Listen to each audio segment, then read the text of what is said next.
yan! Maayong hapon, Buenas tardes, Metro General Santos, magandang hapon. Mapya Malulem Soc Sergeant, kininyong alagad Kabrigada Erin de Casyon. Mayad nga hapon mga kabrigada. Ako si Kabrigada Abner Francisco. Makauban bininyo matag hapon diri sa programa mo kalampag sa mga ahensya sa gobyerno ug pribadong mga tawo nga wala giaksyonan ang mga problemang nakaapekto sa komunidad ug mga hingtungdan. Maong sa mga reklamo nga wala giaksyonan sa dugay ng panahon. Di pwede yan! Di pwede yan!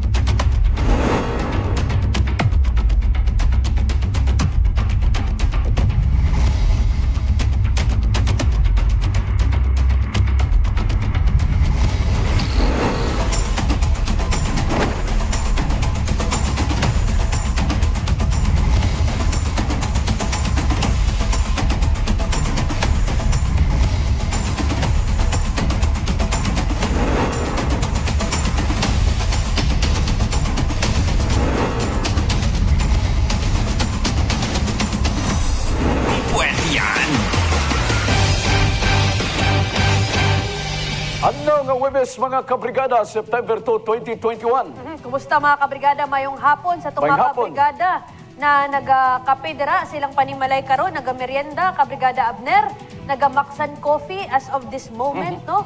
O gatong ato ang mga trabahante po dira, Kabrigada Abner, na nagapatak og higari silang mga tubigan para makalahutay hantod unya, no, pag-uli nila sa ilahang panimalay. So no? maayong hapon kaninyong tanan mga kabrigada ug welcome lang sab diri sa atong presentasyon karong adlaw nga Miyerkules. O, bagong isyu ato ang istoryahan, no? Unya, Kabrigadang Abner, ka uban aning ubat kaning ato ang reklamante ug pila ka mga doktor, no? Para hisgutan katong gireklamo diri regarding lagi atong biktima, no? Dili man biktima, Namatay sa COVID-19 Sa nga COVID-19. napasagdan daw. Oo. Paano kaya? Biyahe pa daw. Uy. Naasa-asa pa nagidala-dala kay wa daw nakasikaso. Na-remember noon ako ang usa bitaw ka reklamante gihapon nato ka Brigada Abner nag-text sa tuwa ba na iya dong mama, no, nagpositibo sa COVID-19, no, gitest na siya sa RHU. Karon kay dili na makahinga ang iyahang mama, gidiretso nila og adto dito sa isa ka ospital, no, diri sa Dakbayan. Ang problema pag abot sa ospital di dawaton kay dili daw gi-endorse, no, sa barangay RHU nila. Pag storya po sa RHU na sila naggrabe naman kami nagani ang nagtest kamatsuno na ang pasyente di gihapon nila i-entertain. So, kuani sanga-sanga ning issue kay naapoy lang issue dinhi karon pananglitan kining sa sementeryo pa do kung mamatay ang usa ka tawo namatay sa COVID-19. Murag na sila cut-off time pag alas 5 na sa hapon, di na magpalubong ang usa ka sementeryo, public cemetery. Basta na-curfew ang public cemetery. Na cut-off time. Na-curfew Oo, siguro. Unya, klaro na ba sa guidelines sa DILG nga after nga namatay, dapat 12 hours, ilubong yun na o dili ka i-cremate. O, Ano mga man nakaroon. din? Tingala bitaw tanong kadang maingon bitaw nato na grabe pila na kapasko gani ang maagi no karon maabot na gyapon COVID. Wa gihapon ta ka-adjust sa itong mga polisiya. Wa gihapon ta nakaisip bitaw og kanang paspas ba na ways ka Brigada Abner para dali nato makita ang mga natapdan aning COVID-19 at the same time kaning mga nangamatay in tawon, no? Og labos sa tanan, atangan ninyo mga kabrigada unya, kining makaalarma na gyud nga datos diri sa Jansan. Laliman ka kaghapon, pulo kabo ka namatay. Wow. Sa Region 12 ginaingon nga 50% wow, sa nangamatay. Kabrigada Abner, wow, because kanang gikan lang ta sa isa, duwa, tapos inana bitaw kapaspas ang pagtaas, no? Unya ang mga detalye atong hisgutan.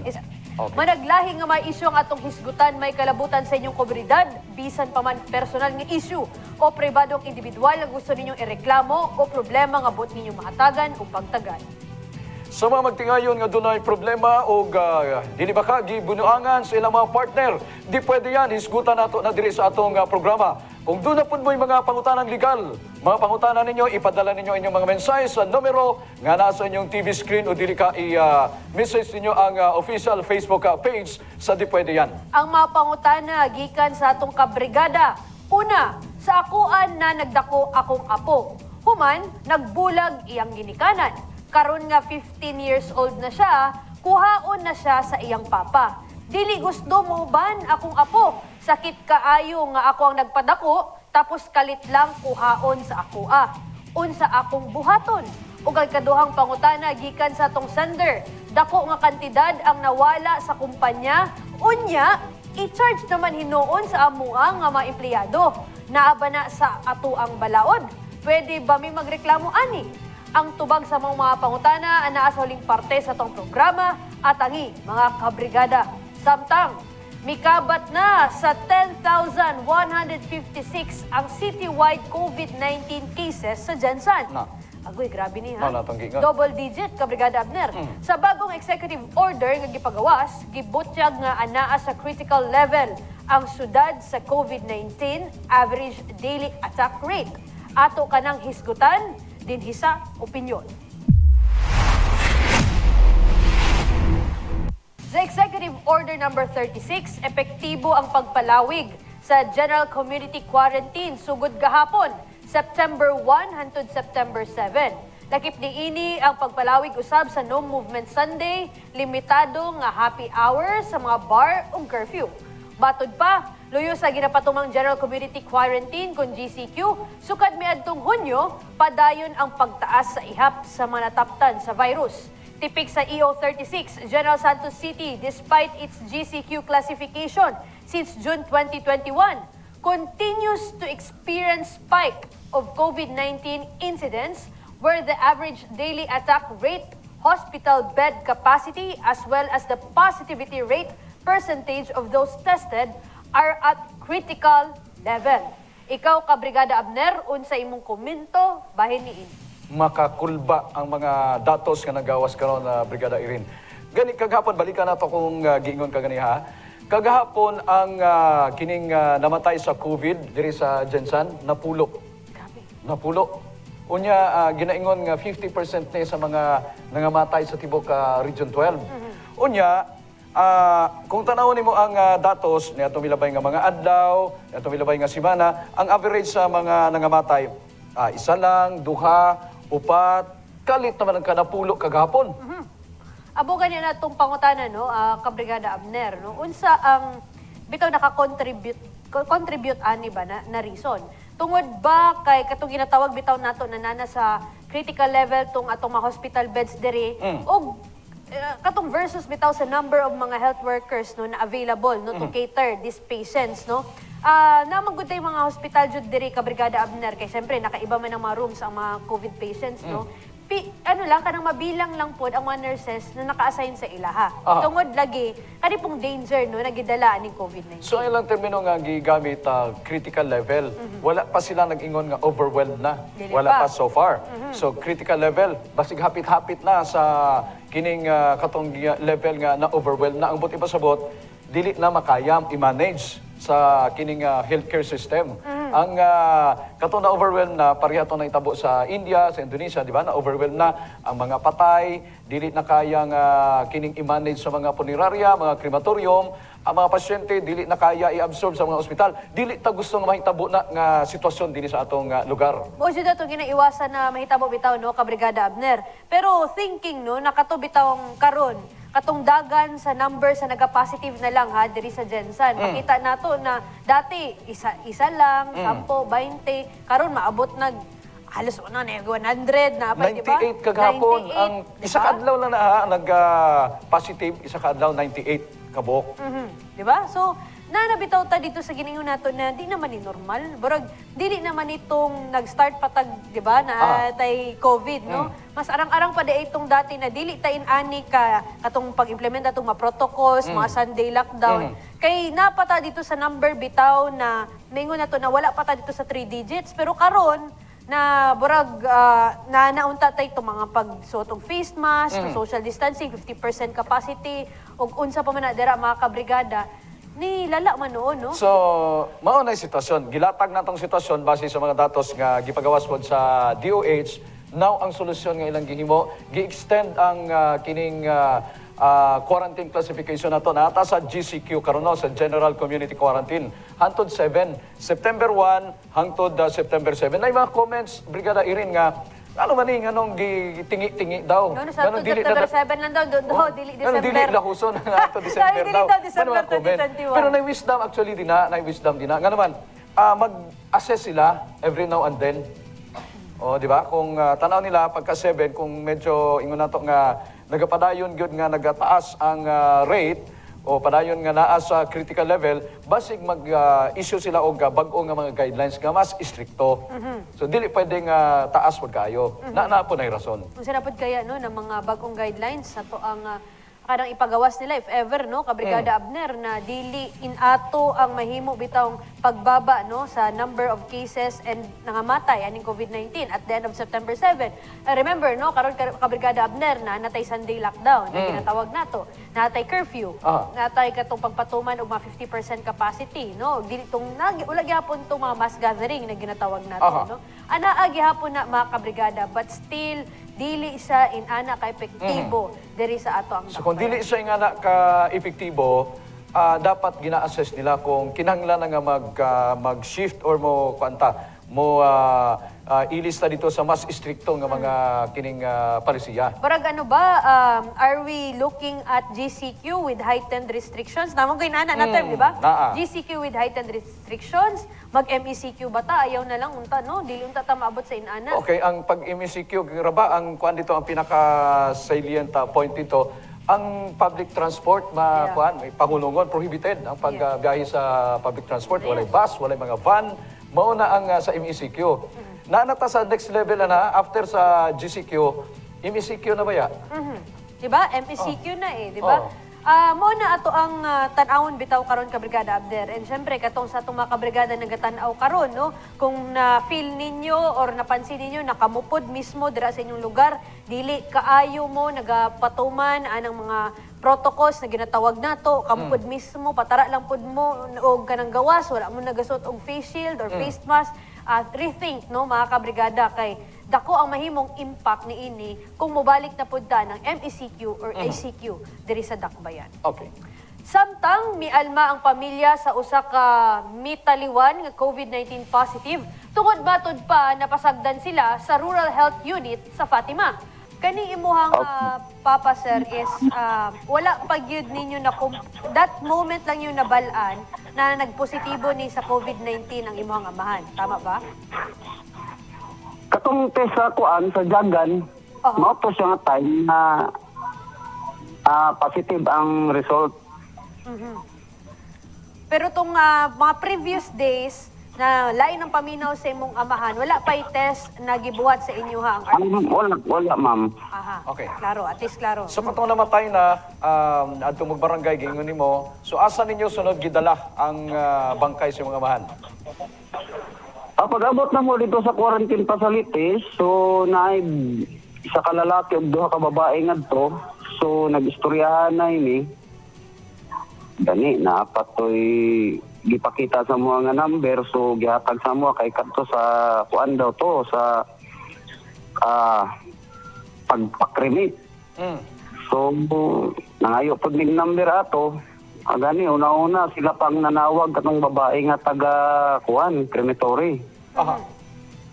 Oo, so nagsabot sa presyo, nangayo mig kahibalo sa presyo, so naisgutan nga mga down payment, so gi-provide na mo to. So na to, kung sa man mo, diretso namin dito. Pero muhapit kami sa mong balay, kay magsabot niya pag nagmigsoon na mulahos namin dito, ipakremit, kay pag dili man po ni gusto nga idiretso kanang lubong nga dili kremit, kay gusto po na mo nga ang among amahan. So, siyempre kay na kremit, maayo siguro nga diretso sa mua. Okay. So, nag-open itong babae nga kaistorya na mo nga sa cremation nga sige, mauna ang presyo, tapos alas 8 adto mo dito sa cremation. So alas 5 pa lang, pagtutok pa lang sa adlaw, niabanti namin, larga namin ngadto. Ang problema na mo, pag abot dito, kay niingon man tong lalaki nga, dili na mo na pwede baba na siya, kay wala man di ay na nakapag. So, tong problema namin, sir. So, kay... Sir, wala na unsa? Sir? O sa tingin mo, dili nila i-cremate tungod kay unsa daw? Dili nila ibaba sa sakyanan kay wala siya naka-body bag. Body bag, okay. So, Buti nga na mo, wala man ni kabalo. Ngayon gaya niya na ang paagi. aha. Dili, manana mo trabaho. Sa may amuang kalibutan in tao, nana.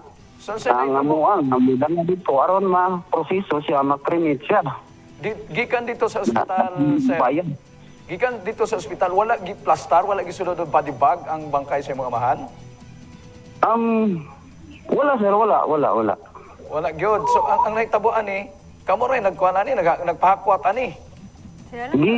Tabunan lang namo siya sa iyahang habol kay nagigda man siya. Oh, Tapos naman siya habol. So mo na lang siyang itabunan sa habol ni. kamo na nagtabon, kamo na naghakwat. Wala na siya giakwat kay wala man gid siya tandog dito sa sakyanan. Assist siya po niyang posisyon sir. Pawian o ganun. Okay. So nagidala ninyo sa krematorium, dili nila ibaba kay wala naka body bag. So unsay sunod ninyong gihimo?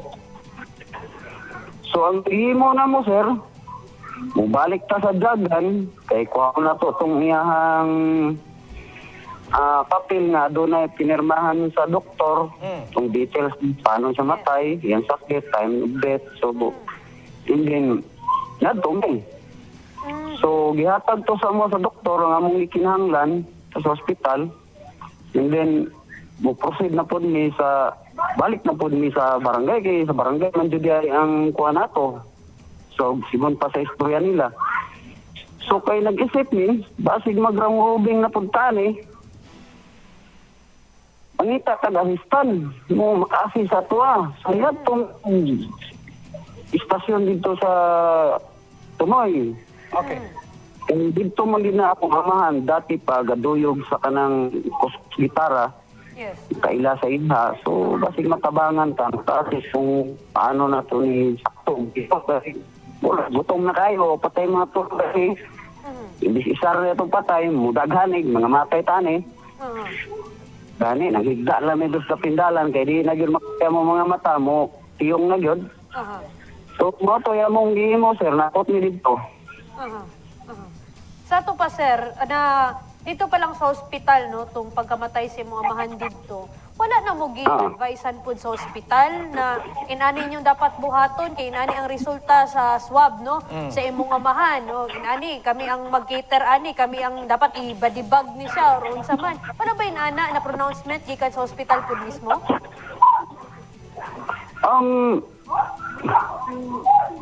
Kuan man sir, na pagbalik na mo dito naghisgot niya ng about sa body bag. Tapos So ang istorya dito sa doktor sa MUA, kuan na siya, trabaho na siya sa unsa to sa cremation or kuan ano sa ba? barangay. Okay. Sa LGU. Okay, naamo atong ipaminaw pero sa pagdaga na mo, naghuna-huna pod ni kung unsa ang kasiguraduhan nga ta mga proseso ani kay basig laing tuyok na pod dinamo. Mao jud. Okay. So sa sunod niyo gihimo. Wala man gyud ba. Nga kami kamera bayain taon. Lagi. Kay usually man good sir, kanang sa mga pasyente bitaw na kanang ginadagan sa ospital. Ang ospital gid mismo ang kanang nagibutang na ana sa badigbag kung asa siya i-cremate or asa to siya kinsa ang sabo ba sila or ana. Mo lang to ang mag-transport atong lawas atong namatay no paadto dito sa crematorium no. Inana man good usually dapat. So ato na lang lakturon ang istorya. Paano na cremate ang imong amahan, sir? Sir Jay. Hello sir. Diretso na ta. So paano na cremate? Paano ninyo napahinulan paano ang inyong amahan? gi-accept sa crematorium no ang lawas patay na lawas sa imong amahan. Naay nagtap sa amo sa murag taga DOH man ata to nga nag-advise kay nato siya gipang tawagan nga mga doktor o ahin siya nga tama gid man siguro to so naghato dito og mga tong gipang suot namo nga PPE. pang astronaut og bong pang photo sa iya ha so ug unsay gisakasabutan namo sa amo ang kwarta nga gidala-dala kay anda magidon nimo bayad adtong tungora og pila mo kasabutan so amo atong ibayad and then nagtap sila sa amping ang daris nga nabili na tong bayad nga gibayad mo nga 10,000, sila ikatbukan na to. So sila na ang mag-undergo sa kuan na to. Kung pilay kulang, sabay ilang kasabutan adto. So kami agree lang po niya to kay willing man mi release to mong kwarta gan mao na ganito mong gilikom para ma-kon kay obligasyon man gyud. Okay. So katong ginaingon ni mga gibalik-balikan ninyo sa barangay, ang imong ginapasabot nga ginabalikan ninyo sa barangay ang RHU, ang Rural Health Unit to sa barangay. Tama o siguro na sir kay kuan man to dito man to sa quarantine facilities. Yes, okay. Mao lang to no kanang wala bitaw sila na orient og tarong ka Brigada Abner kung unsa jud tong dapat na protocol para pa inalipod no na wala nagidala-dala ang patay na lawas eh. No? Kay Gitugtuyok pa. Dati sir, sakto na ipamili dito eh. di ba? Napasmuhan na, no? Namatyan pa, manin-ana pa ang ilang madatnan bitaw dito mismo sa quarantine facility. Anyway, so ang unsay gusto ninyo karon sir nga mahitabo nining katong sitwasyon ninyo nga nagtuyok mo, napasagdan mo, wala mo na properly turn over dito sa krematorium? Bahin sa kuha lang po, kay nahitabo naman yun eh, naan naman yun eh. Gani sa buang self-quarantine dire, antod karon wa gani mi kitag kanino sa taga barangay dire. Kami pa dawason sundoon kay dalon ug asa to. So ginangyo lang nako po nga unta. Dili po mahitabo ni sa uban kay kung kami pigado man basig matungnan po na nga mas pigado pa namo kung naami dis sila way piso mas makaluluoy jud. So, Luya. So proseso na to kung unsa gyud ang tama kay ang tao loy kayo. So sa nahitabo sa inyo sir, Kailangan tabahin. gikuan mo karon, gi-quarantine mo karon. Nag-self-quarantine mi sir, kami lang din. Na kuan bo na napailalo mo sa Nagkulong din RT-PCR. ang compound sir. Nagpa-RT-PCR test mo sir? Kami nag-test wala sir, wala. Wala pa. Kulong lang mi din sir. Tungod lang kay na-expose mo sa COVID positive, so nag-home quarantine mo karon sa balay mo o sa Quarantine din kay kami gyud tibok pamilya kay sa history sa tong naagi ikan pag-inject sa iya katong para sa COVID nangyati nga mo na nakaingon na insog mo na mong amahan. Almost 1 month ba yan na diri na ang among amahan among yatiman. So hantod ka no sa ano mo nga i-quarantine? Kung kano sa mo So bisita kami mag-ihap-ihapon mi diri og 14 days kay sa among pagkabalo inana man. Why good mo na tagaan o ginabang na tagag bugas din na? So nandun, magin ipakita sir bisag anino sa taga barangay. Wag yun. Ay, sus. Wapoy kontak Wala, sir. ang RHU sa inyo nga sir para i-monitor no kung kumusta Ang ka. kanina sir na nagkontak mao lagi pagawason mi diri. Idalon tong diin mi dalon kay test ko no ay dili ni mo sugot na mugawas pa mi diri rami. Di mo sundoon sa ambulansya sa barangay para dito mo dalon kung asa tong testing area? Siguro ma'am, Ah. diri sa balay. Oo. Usually, Pero kamo na mismo ni balibad no nga di mo gawas na? Dili mo gawas. Opo, dopo sir. Okay. Sige, Sir Jake, dangan salamat sa imong gi-provide nga mga impormasyon karon. Among balikamutan nga makuha ang katinawan kining inyong dili maayo nga kasinatian ug unta di na mausaba. Sir Jake, dangan salamat og ang among pasubo sa inyong pamilya. Okay sir. Okay. Grabe kahimtang bitaw. Ganang inana bitaw no Kabrigada Abner. Kamalumanta na ang mga tao hadlok aning COVID-19 no hadlok ang mga kanang sa gobyerno or sa hospital pero kani bitaw na kanang na swab na kabalo na sila gi-advise ng pulon pila na Sa level sa crematorium, nibalibad sila kay naay procedure, May may protocol procedure nga na. Naman yun. ginasunod, di ba? Na. Dapat naka-body bag. So wala man, so naay rason nga nung wala nila dawata. Okay. So diri karon ang pangutana nato ngadto sa RHU nganong wala na turnover og tarong. Og sa ospital pod Ngano wala nakabalibag. assist or gi-contact na lang nila diretso ang barangay no na oy naamoy diri residente diri na taga Fatima sunduan ninyo nagpositibo ni. namatay o sunduan I-assist ni ninyo. i-assist ninyo kung kato di ba kay gipasa gud sila dito sa RHU. Okay. Samtang atong mapaminawan ang pamahayag sa labaw sa RHU Fatima. I-refer sa amin, tapos nag-positive. Tapos medyo kailangan ng intervention talaga. So kami, hindi naman kami capable. No? Ang isolation units natin, hindi naman ganun ka-equipped din. So mas yung convenience din dahil temporary lang yung mga isolation facilities natin.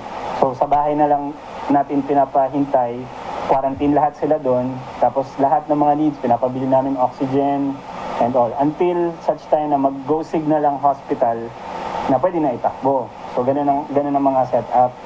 Dito naman sa kaso niya, so since first time namin siya makita for that particular day, so sa amin, idali na sa hospital kasi sobrang urgent talaga. So dinala naman nila, di ko lang alam kung ano nangyari, sa isang hospital, private hospital nila dinala. Then 2 a.m. nasa bahay na kami, nagtawag sa akin na ayun nga daw, patay na yung pasyente, tapos dinala nila yung bangkay, nakasakay sa sasakyan. Gipang himakak usab ni ini nga wala nila ginatubag ang tawag. Ang point ko dun, kasi nasa hospital na siya, so kumbaga, ang care dapat nandun na sa hospital. Pero apparently, ang kwento ni Dr. Calonzo, kasi tinawagan niya yung hospital na yun, ay nga daw, parang hindi naman kinater sa dead on arrival ang dating. Tapos pinatest lang doon, parang hindi napasok sa hospital. So kumbaga nasa sasakyan lang, parang gano'n ang dating.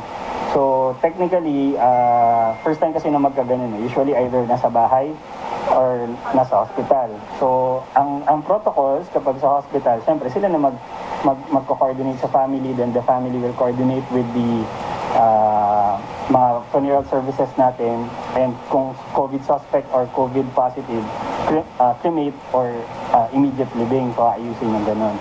Just so happy, itong case na to, parang saan siya nakapwesto. So, tinawagan daw kami ng hospital, wala daw sumasagot sa amin. Well, on our defense, it was wala naman kami 24/7 na kasi we are on office 8 to 5 lang. And nasa EO naman yan na pag mga emergency cases, mga responders talaga is either the city disaster or minsan kami din talaga, overtime na lang talaga. Pero hindi ko maintindihan, hindi daw kami matawagan. Which I think hindi yun totoo kasi nakaka-refer sila sa amin ng mga pasyente nila na dini-discharge. So I don't know kung ano lang, or baka hindi lang nasagot ng mga nurse, pero basta wala kami na-receive na call. Ug matud pa, miscommunication ang panghitabo. So, what happened, ang utos sa kanila, punta kayo sa RHU. At in the middle of the night, wala namang RHU ng gabi. So, tumawag sa amin yung rescue team dahil sila yung naka-post dito. So, sila yung nakatingin doon sa relative. Tapos, ano po daw gagawin?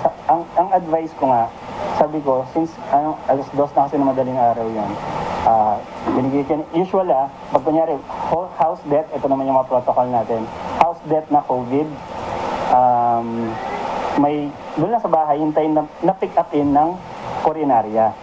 Doon dapat, ganun dapat. So, sa kanya, nakatransit kasi siya dahil nasa sasakyan.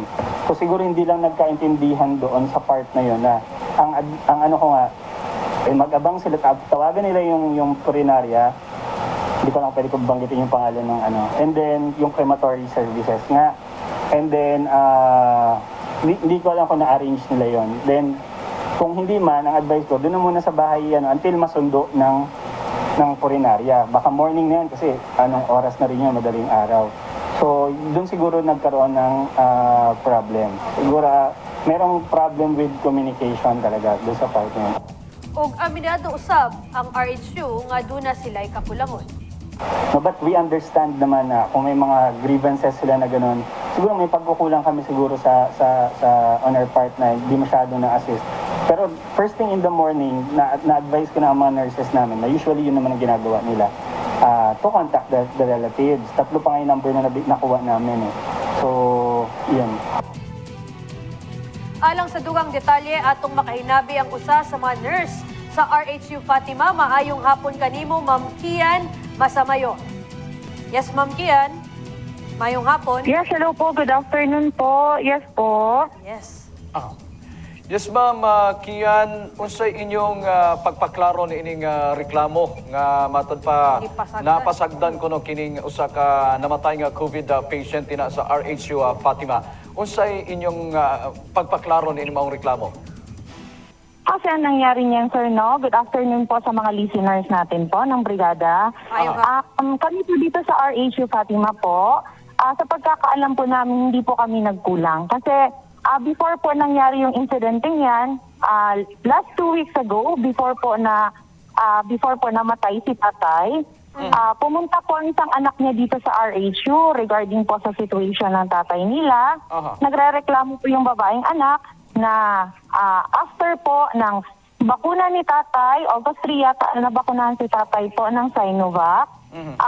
After po ng bakuna niya, after 1 week, medyo lethargic na po si tatay, nangihina daw po kasi hindi kumakain. So amin naman po, medyo busy dito sa RHU nang dahil po sa mass vaccination din po natin at sa other services po na binibigay natin. So, ang advice namin sa anak na babae, na sana papuntahin dito si tatay, dalhin nila, so that we can also assess po sa situation ni tatay. Ma-check up po siya ng doktor natin. But then, sabi po ng babae niyang anak na, ma'am, naalang yung ko diri, kay dili mo gud ni makabuot anak, kaya ang ako ang igsuon nga breadwinner, siya din ang magdesisyon, anak, ma'am. Ning adto lang gyud ko diri kay para mastorya ta mo nga mapabalot ta mo nga ina ang sitwasyon ni papa. Okay. So karon sir, amo siyang giingnan nga dili man gud na siya pwede, ma'am, nga kutob lang iistorya nimo. Kinahanglan nga ma-assess gid siya mismo sa atong medical officer diri sa RHU Fatima para mabal-an gid nato kung unsa gid ang sitwasyon ni tatay. So naklaro na mo to sa iyong babaeng anak nga ina to ang amo ang gusto matabo. But then, sa kabisi na mo, sir, wala na gid na mo na hinumduman tong ilahang reklamo sa amo. So nagaulat lang pud mi nga mo balik sila diri. So after mga after 2 weeks nagbalik diri sa amo atong maging adlaw ang lalaking anak naghilak. So kami po nagkuan gi asikaso na mo nga nganong nagahilak. So karon ang gusto nila nga makita daw namo ang ilahang papa. So anak ni ma'am, pwede madala niyo lang diri ma'am kay para makita din nato kung unsa gid ang sitwasyon ni tatay. Kay dili man pwede pud sir na biyaan namo ang amo ang aktibidades diri sa RHU Fatima para lang mo baba dito sir. Although duty nato na nga i-assess ang pasyente, pero siguro sir sa gatong panahon nga gapangayo sila og atensyon namo nga babaan namo sa field, hindi lang na mo mahatag kay tungod nga ongoing ang ato ang vaccination that time. So mga bandang alas 5 sa hapon nga manug-out na unta ang among doktor, gidala nila diri si tatay sir sa RHU. Nakita ni doc, pero kuana gid sir, giprangka gid ni Doc Carl na alanganin na gid ang sitwasyon ni tatay. Karon nag-advise si doc na dalhon na lang diretso sa hospital. Since ang RHU Fatima po is not really capable like the hospital. So ang ato alang gid diri is check up lang yun. So gidala nila sa Jagan ang pasyente. But before that po, may meron po tayong protocol po sa hospital na saka po tanggapin ng pasyente, we really undergo antigen po. Rapid antigen test. It's just that, unfortunately, nag-reactive si tatay at hindi po tinanggap ni Jagan. So ang sabi po ni Jagan, ibalik daw po sa amin. Pero sir, ang sabi po ni Doc na anytime bibigay na talaga si tatay. Kasi medyo mahina na talaga. Tapos pagpunta dito sa RHU po, malamig na si tatay. Tapos nagahagok na siya. So pagkuha na mong vital signs diri sa RHU, medyo alanganin padulong na gid siya nga mawala na siya. So giprangka gid sila ni Doc na anytime mubigay na gid si tatay. Okay. So mo to natabo sir no. So wala nagpabaya ang RHU. So karon mga unsa tong oras gi-advise sila sa hospital nga ang lawas is idiretso sa isolation center.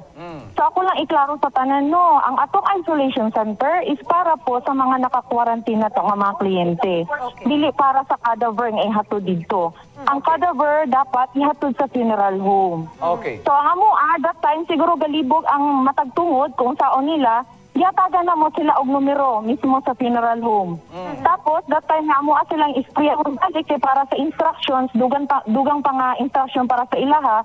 Dili na sila makontak. According to them po, low-bat po sila.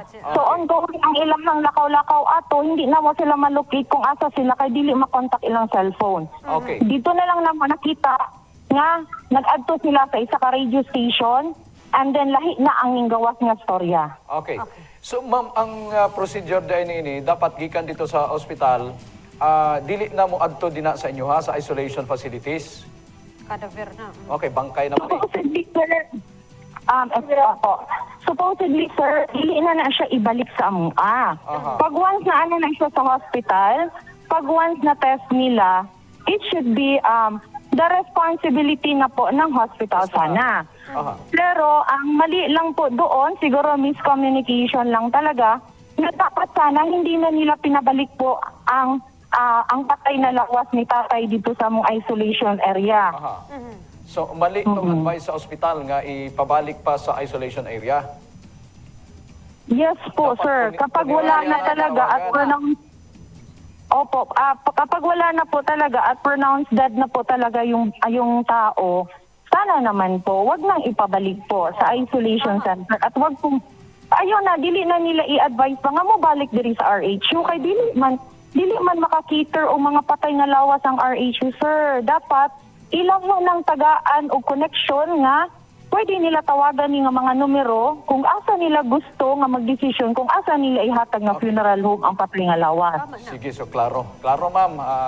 Anyway, so thank you so much, Ma'am Kian, sa pag-clarify nini maong issue.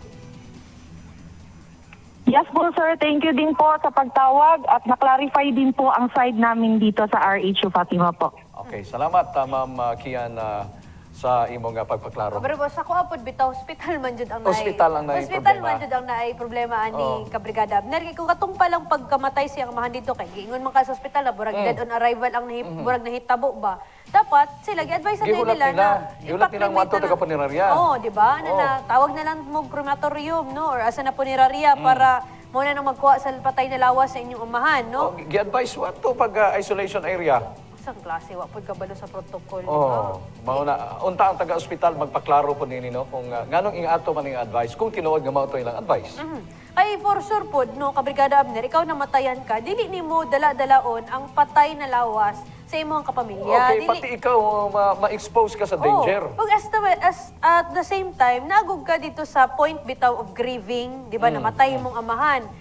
Maatiman pa ba nimo na imuhang i-transfer ang imong amahan, di ba? Most likely, kung kabalo lang sila kung unsa jud to proseso, kung magpatawag lang daig punerarya, gidiretso na nato nilag tawag og punerarya. Actually, ang taga-RHU pa ang nitabang kay gitag-ag number, tawagan ang kining punerarya or crematorium nga kuhaon ang bangkay. So dito na klaro nato nga on the part in fairness sa taga-RHU dili nila mali tong nahitabo. Sa atong tanong base dito sa revelasyon. sa statement lang, no? Pero mas maklaro dyan nato ni Kabrigadang Abner kung mismo hospital po, mismo kaning Jagan Hospital, maghatag po yung ilahang komento, no? Bahin ni ini, no? Katong ingon po sa RHU na dapat the hospital itself, sila na mismo ang nag-inform Okay, sa family. kung saan nila tong bangkay dito sa isolation area? Tama po, dili man po sila punerarya. Di naman sila. man. Oh.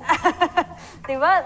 Dapat automatic ang punerarya na dapat ang gitawagan sa hospital mismo. Diba? Nganong mao to'y advice nila. Ikaduha, nganong wala gibadibag ang bangkay. Diba? Wala na daw nagawas. Maskin wala na lang nila gipagawas kay ingon lagi nila no na busy ang hospital puno anong hospital no siguro inanapod ang size sa jaga gitabangan na unta nila unsaon ang proper na Ipahabulan, pag-keep sa gipagukod na lang ang PPE. Gipasulo, pero na-expose na eh. Gibalot na naghabol, o niya, mao to. diba? Ang Gibiyahe ang, bitaw, bangkay. pila na takabulan na naay kaning COVID-19 na kalaban mga kabrigada inani gihapon ang Tuig na. Tuig hapon. Tuig Inani gihapon na. ang kahimtang. Luoy kaya itong mga kabrigada bitaw na expose na ning COVID-19 na matya no daghag na nga wala bitaw kabrigada Abner tungod ning COVID-19 the time loved ones nato tanan pa no tapos inana pa tong mahimong experience no barag adding insult to injury kabrigada Abner. Okay, so kato na lang ang missing link din ang statement gikan sa ospital. Sa atong pagbalik atangi ang dugang kaalam ug mapahutanang legal mga kabrigada dinhi sa Di pwede yan!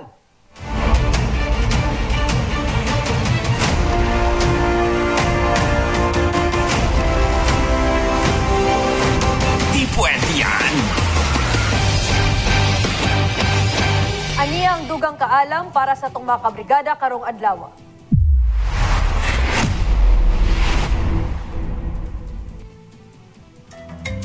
Dugang kaalam mga kabrigada. Ngano kaha gitawag og bula ang Barangay Bula? Usa kini ka barangay dinhi sa General Santos City. Gikan kini sa term nga bubbles. Matod pa ang mga unang mululupyo sa barangay, nakitaan ang dagat nga nagabula-bula. Bisan hunas kini. Ang nakitaan nga pagbula-bula sa dagat tungod di ay sa abunda nga mga isda o uban pang marine life sa nasangpit nga barangay. Tungod ni ini, daghan sa mga mananagat nahimo ng paboritong destinasyon ang Barangay Bula.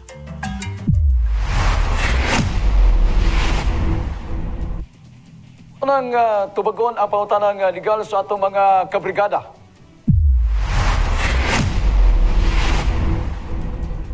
Kini ang unang pangutana.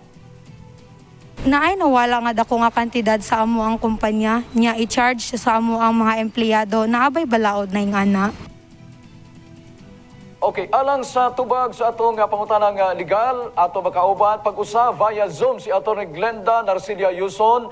Atty. Glenda, mayong hapon, pag-usab kanimo. Mayong hapon, Kabrigada Abner o Kabrigada Irene. Mayong hapon sa tanan. Attorney, ang problema niya kay ang pangutana niya pwede ko na i-charge sa ilaha nga mga empleyado ang nawala ko nga pondo sa kumpanya. Okay, bahin sa pangutana Kabrigada Abner no. Daghan man gud mga causes kung unsa or paano nawala ang kwarta sa kumpanya no. It could be in a form of a property or kinahanglan gud nga physical money. So, ang pangutana niya kung naay bay balaod na allow ng charges sa ilaha, yung under sa labor code man nato, nakaingon man gyud to na naay ginatawag na employer's prerogative no. Na wherein kung ang mga empleyado na ay sala na talagang intentional or unintentional or negligence, they could have maka-draft sila og sarili nilang company rules and regulations. So because of that employer's prerogative, pwede dito isulod no sa isang employer unsa man ang mga fines or in that case yung giingon sa ato ang nag-question is kung pwede ba i-charge. Well, kung naa dito sa ilahang company rules and regulation and at the same time na-explain to sa ilaha ang content sa ilahang company rules and regulations ug kanusta pwede i-charge sa ilaha ang mga mawala sa kumpanya and of course in line with their duty or at least in their custody ang property or money ng company, so pwede i-charge ng company. Okay. But, or kung wala, or at least ang CRR na, may CRR or Company Rules and Regulation, pero dili man explain sa empleyado pagsulod or during that time na employed siya, or ang pera is not under his direct custody or ang property is not under his or her direct custody and at the same time dili ma-establish ang link na siya gyud ang nagkawat, dili pwede. So in short, depende sa qualifier nato Kabrigada Abner. Okay, so dili to pwede itong military style nga kasalanan ng isa, kasalanan ng lahat. So kumbaga kung nawala nga kwarta, i-divide sa tanan nga mga empleyado o ibawas ang sweldo. So dili to pwede, attorney. Dili pwede unless makita na sa ilahang custody ang property or money ng company. Okay. What if attorney no kay isa man to diri sa kanang murag padalhan bitag package kanang ano kayo ni sila ba biktima na sila sa pagpangawat ba? Nareklamo man gud ni kay sila mga company ay sila nga mga empleyado i-charge sila tong nawala lagi murag na ano siya ba kanang gikawatan no katong ilahang opisina no worth 300,000. Ang problema ato wala may naka-duty lagi. Wala may naka-duty during that time no katong pagpangawat na to. Og ilaha pong defense na nagatago na gaytag 300,000 rin na kwarta ngano wala daw nagasupply og security guard or CCTV man lang ang ilahang kumpanya. Pwede ba na nila as depensa para di sa ilaha i-charge ang katong nangawala na 300,000?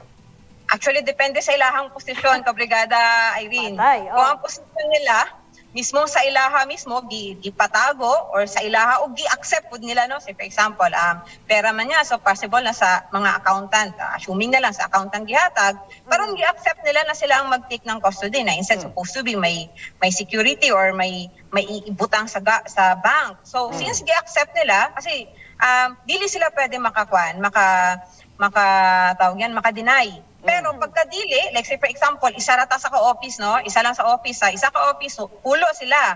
Pero sila, dili sila necessarily na connected sila sa pagpatag or giingnan sila sa tag-iya na sila ang mag-take possession sa kwarta sa kumpanya. So, dili na siya pwede i-charge directly. Okay. Sige. Klaro. Salamat. Kini ang ikaduhang pangutana gikan sa atong sender. Sa akua na nagdako akong apo, human nagbulag iyang ginikanan. Karon nga 15 anyos na siya, kuhaon na siya sa iyang papa. Dili gusto mo uban ang akong apo. Sakit kaayo nga ako nagpadako, tapos kanit lang kuhaon sa akua. Unsay akong buhaton? Attorney. Actually, ang gihimo sa amahan, no, is ang under sa balaod is under na nasa ginatawag na child abandonment. Okay, so from newborn to 15 years 15. old, wala siya nagsuporta. I presume wala nagsuporta or at least or nagsuporta man, ginagmayra. But most of the time, wala dito ang love, care, and custody sa amahan. But sa lola, definitely, ang lola is my ground para i-declare ang amahan, no, na nag-abandon sa iyahang anak. So since nag-abandon sa iyahang anak, so pwedeng i-deprive sa ato ang balaod ang amahan na magkaroon ng custody sa iyahang anak because somehow disqualified siya because sa iyahang gihimo na abandonment for 15 years. Okay. Unsang proseso ani attorney para Mabalik, ma-maintain, no? ma-maintain sa iyahang grandparents ang custody sa iyang apo? By the mere fact, Kabrigada Irina, ang bata is 15 years old. Actually, naana siya a choice, no? Naana siya parang siya na makapamili kung asa gyud siya magstay sa lola niya or sa amahan niya. But considering na minor siya, ug ang tatay gyud mo insist, maayo gyud na mag-intervene gyud ang atuang CSWDO or DSWD since minor ang bata. So normally, pwede niyang idulog yon sa DSWD and from that on, the DSWD or CSWD could intervene kung asa gyud ang kustodiya sa bata. Aha. So sa mga And cases, later on, attorney, pwede actually niya mag-file ng kaso, no, with the assistance of DSWD since under our Child and Youth Welfare Code, tanan na mga kaso or yung mga unlawful na treatment against any child or minor must be under the supervision or somehow control of the DSWD, which is somehow gina-delegate nila sa CSWD. Ayan. okay. Sige. Sa mga kaso ba, attorney, ginatagaan ng gimbog aton, kana bang ang bata nagpakita nga mas gusto niya nga magstay ngadto sa iyang apuhan kaysa dito sa iyang ginikanan? Ginatagaan ba gimbog aton sa korte? Ginatagaan, Kabrigada Abner, lalo na pagka ang parents, no, pabaya sa ilahang duty as a parents. So sa giingon sa ato ang nangutana is naay abandonment dito, considering the fact na for 15 years wala man lang siya nagpakita or wala siya wala sa iyahang kustodiya ang bata without a valid reason. So definitely ginahatagan gyud na og weight sa ato ang korte. Okay, so magpatabang siya sa DSWD. Oh. Anyway, so daghang salamat kayo, Atty. Glenda, sa makausap sa imong bulawan ng mga tambag nga gihatag karon sa atong mga kabrigada nga nagpadala sa ng pangutana. Daghang salamat, Atty. Glenda. Mayong daghang salamat po, Kabrigada Abner o Kabrigada Irene. Sige, salamat kayo, Atty. Glenda Yuson. Narcilia Yuson, daghang salamat. Daghang niya tagbabalaan ba?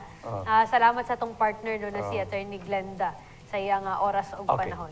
Okay, samtang sa atong panawagan, nanginanglan og miscellaneous assistance para sa iyang wheelchair. Ang 16 anyos nga siya Shiri Tandoy, residente sa barangay Apupong. Sa mga buot mo tabang, mamahimo ninyong ipadala ang inyong cash donations pinagi sa atong GCash account sa number 0919-071-9080. Atong usbon, 0919-071-9080. O pwede sa ninyo ipadala sa atong Kabrigada Foundation account sa Security Bank na account number sa inyong TV screen karon. Naabapod mo yung mga pangutanang legal gabot ninyo nga matubag. PM na sa ato ang programa sa numero nga naa sa inyong TV screen. Basahon sa nato ang pipila ka text messages sa itong mga kabrigada Abner, kay napatay few minutes, no? Okay. Para basahon ni, from Texter 669, Good PM Ma'am Erin and Sir Abner, Sir, asa man kumudol ani nga makatabang sa ako, security ko dating nga, pa-duty to sa February, no, hasta karon daw, wala pa sila nahuman kay imbis na magpatabang sa doli. Ako naman noon ang giingnan, nga maro daw ko. Perti na akong ulawa kay sa ato, bangan pa sa branch manager nako ug sekretary ko giingnan, ug maro sa taga-dole, Ma'am Sir Junjun ng Katanggawan. Pwede na nato idangop, no, diri sa programang Di Pwede Yan, mangutana lang mi ani, no, nay mo tawag sa mga staff sa imuha, Sir, para makapangayo mig additional information regarding ini. Good PM Kabrigada, mangutana lang mi, among area na igo sa widening. Ang isa ka lane last year pa nahuman, ang isa ka lane nahuman na pod. Ginaagian nagsakyanan. Nagpa-DPWH na pod mi, hulat mamitawagan para maistorya daw ang taga-legal. Titulado manggod niya mong yuta, kumpleto sa mga papeles. Gamiton naman sa gobyerno, mabayaran ba mi ani? Og pila pod ka ang per square meter ang bayad sa gobyerno. Mga yung advice ka brigada, til karon wala pa mi nabayaran. Okay. So i-refer gyapon nato na sa DPWH kanang ilang mga concerns. Mayong hapon ka brigada, akong bana na dala gahapon sa isolation sa May Quirino og hangyo sa barangay ug sa LGU diri sa Heights, nadalhon na sa ospital akong bana. Kay luya na og maglisod sa pagginhawa tungod sa plemas. Pero sige sila og balibad, di ba dapat ila nang dalhon sa ospital akong bana? Para, wait lang ha, para bisan dili ma-admit, makita siya sa doktor. Pero sige jud sila og balibad kay kuno walay ospital na bakante. Di ba, Ma'am Sir, kabalo sila nga positive akong bana nga ano nga dili nila madala sa emergency. Luya na daw kaayo iyahang bana. As katong ganina, no, sa statement sa ato ang katong doktor na hinabi na to ganina na si Dr. Carl Igrobay, no? Ingon man gud niya na dili sila basta-basta or dili ta basta-basta makapa-admit karon sa ospital kay punuan ang ospital. Kinahanglan pa siya og referral sa barangay mismo jud, no? Kabrigada Abder. So mo ang referral sa barangay. Yes, labi na idalon kani sa kay ospital. COVID man pod ni, no? So ang mahimo ana, ang katong gina-advise nila kay wala pay bakante, magpalit sa dog katong mga oxygen tank, unsa pa tong mga kinahanglan, sa balay lang sa or sa isolation facility ipastay, then dito pa nila mapa-admit once na naanaday bakante sa ospital. Di ba na ay one hospital policy, no? Nga kanang mag-coordinate ang mga ospital. Among the hospitals, mag-feedback sila kung naapay bakante din na nga bed sa ilang ospital. Murag na coordination na sila eh. Oh, may Diba? coordination na sila. Nani, actually, lisod jud karon ang sa mga hospital bitaw, no? Kabrigada Abner, nakita na tong mga sitwasyon, diri punuan jud, no? Ang hospital diri sa Jensen. Okay. Napay, yes, nakay inon Kabrigada Abner. Okay na, okay na. Salamat kaayo, no? Mga kabrigada, gusto lang nako mahibaw-an kung mauba jud ni ilang palisiya sa mortuary sa Socoteco, nadugayan lang wala pa'y kompletong detalye, no? Kabrigadang Abner. Na pa'y isa ka text dari, Good PM Ma'am Erin, and Sir Abner, mautana lang ko na ako'y amiga. Gigarantor niya ang iyang ATM for emergency purposes sa gamay na kantidad. Sa dihang, kuhaon na unta ang ATM. Gikuha dihay nga wala kabalo ang tag-iya sa ATM. O gibalin prenda sa dakong kantidad, gabisan piso, wala makatilaw ang tag-iya. So it means, ATM sa uban, collateral niya ang ATM na to. Unsa daw ang angay buhaton? Kawat na. No? Pwede po ba makasuhan? Kadtong nangawat, pwede kayo ninyo kasuhan. No? Katong nangawat sa ATM. Diba? Ay, naku, unsa naman eh. Og ka na, mga kabrigada, lain na usab nga hugna sa pag-utingkay sa may isyong dili angay baliwalaon o may isyong angay hatagan og igong pagtagad sa makusapa. Ako si Kabrigada Erin de Casyon.